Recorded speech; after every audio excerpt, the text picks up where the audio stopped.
तर भाजपनं केसानं गळा कापू नये असं म्हणत रामदास कदम भडकले। मंत्री रवींद्र चव्हाण यांच्याकडून माझ्या मुलाला म्हणजे सिद्धेश कदम यांना हेतुपुरस्पर त्रास दिला जातोय असं रामदास कदम यांनी म्हटलंय। तर माझंही नाव रामदास कदम आहे असं म्हणत त्यांनी मंत्री रवींद्र चव्हाण यांना इशारा दिलाय।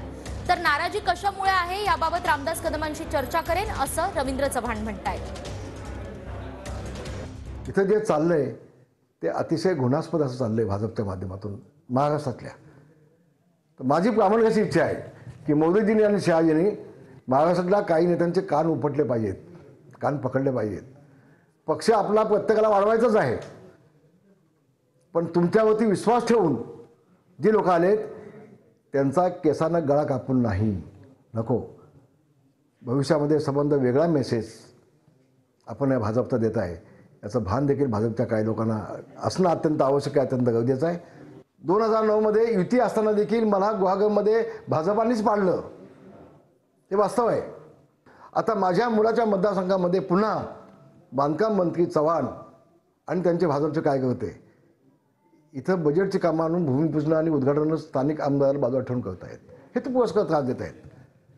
हे असं असेल तर भविष्यामध्ये भाजपवरती कोणी विश्वास ठेवणार नाही, याची दखल वरिष्ठ पातळीवरून भाजपच्या मंडळींनी घेतली पाहिजे असं माझं प्रामाणिक मत आहे।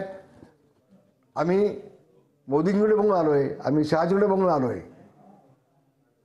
मागच्या निवडणुकीमध्ये काय झालं मला माहीत नाही, पण पुन्हा जर आमचा विश्वासघात झाला तर माझंही नाव रामदास कदम आहे, मी आज सांगतोय।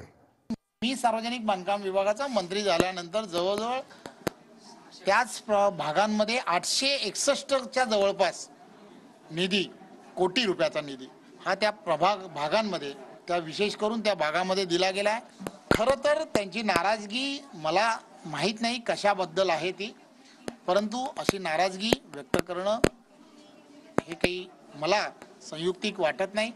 त्यामुळे मी त्यांच्याशी चर्चा करेन, योगेशींशी मी चर्चा करेन, त्यांच्यावरती काही निधीच्या बाबतीमध्ये काही अन्याय होणार नाही याची मी नक्की दखल घेईन।